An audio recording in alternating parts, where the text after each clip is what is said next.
Hey everyone, Astronaut 98 here. Today I'm building a replica of the off-planet expeditionary force Martian shuttles. Stay tuned.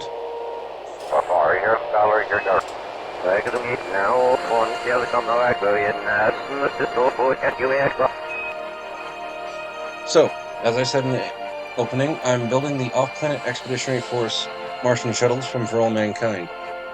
Those things are surprisingly simple in their design, but deceptively so.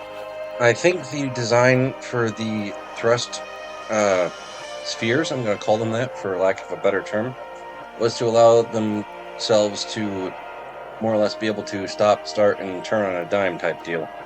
However, I was not able to fully replicate that in KSP because KSP doesn't allow fly-by-wire, and my programming skills are nowhere near that good. Yeah. As you'll see in this 10-minute clip, it took me a couple dozen tries to get this right, but I did test it in Martian and lunar conditions. I skipped over the lunar conditions because they weren't all that informative. The Martian conditions were much more so. I hope y'all are having a good day. I know I am. I managed to make progress on my engine project, surprisingly. I actually managed to get my pre-cooler coil starting and tested. It was able to successfully drop the temperature of my engine by 20 degrees in roughly a minute, so that results in me getting a roughly 19-minute chill time, which is not bad, because I want to make sure those engines are good and chilled for a good long period of time. Now, it does produce quite the cloud of, I want to say condensation. It's not technically steam, but I did get it to work. I just need to turn down a chunk of fuel from the half-inch diameter chunk that I molded down to 1.5 inches, because that pre-cooler line needs to be inside the combustion chamber rather than the outside like originally planned. Live and learn. That's how life goes. But yeah, I will hopefully be able to have a test fire of the engine in a couple months. Probably the end of this coming month is the hope. And I want to thank my lovely new girlfriend for being very supportive of me and all my weird hobbies. She is downright amazing, and I would say I don't deserve her, but she'd probably tell me I'm being too hard on myself, so I'm gonna believe her.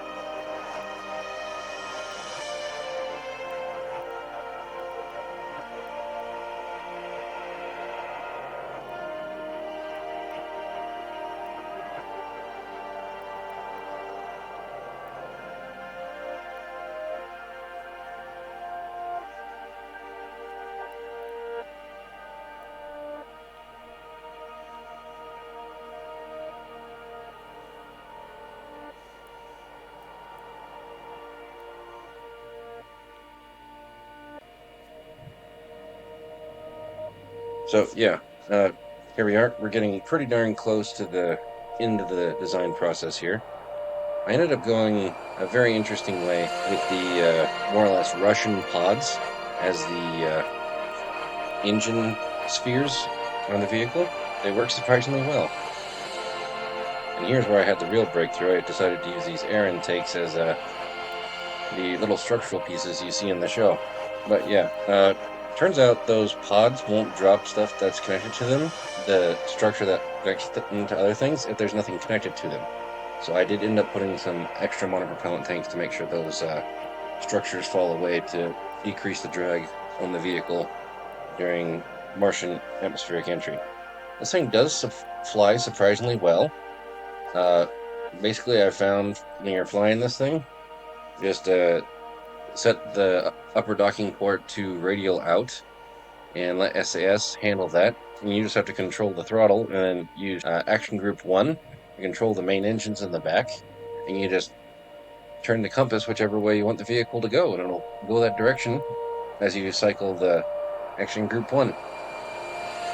Really nice vehicle, and surprisingly flyable once you figure out how to get the engines all lined up. Some of those engines are for show, like the ones that are angled inwards. Yeah, I couldn't figure out how to make the vehicle fly right using those, so I just decided to leave them disabled. Sorry, fellas. Well, this thing does fly pretty well, and it's surprisingly tolerant of crashes. I had this thing hit the ground at like 20 meters per second, and it just kind of bounced back, and I was able to regain flight stability, which is kind of a novelty for most of my spacecraft. I did end up using the like Russian R7 engines because I don't have any engines in the game that look square enough for what I'm just trying to replicate on the Mars dropships. Mars dropships is a good enough name as any. But yeah, really great design. Looks nice, flies nice, and it will be on Kerbal X.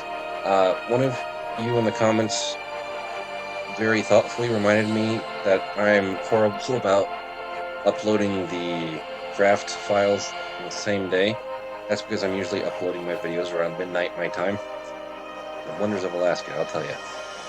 You get sun till midnight at night, and then you wake up in the morning going, why was I up so late?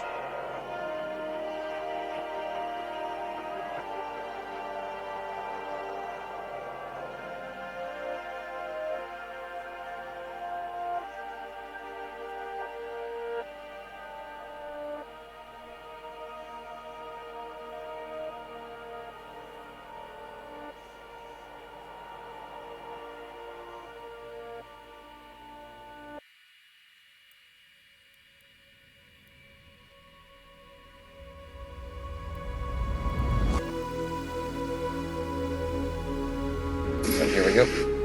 We're getting to the end of this video. So if you enjoyed this video, like, subscribe, do all the good fun stuff.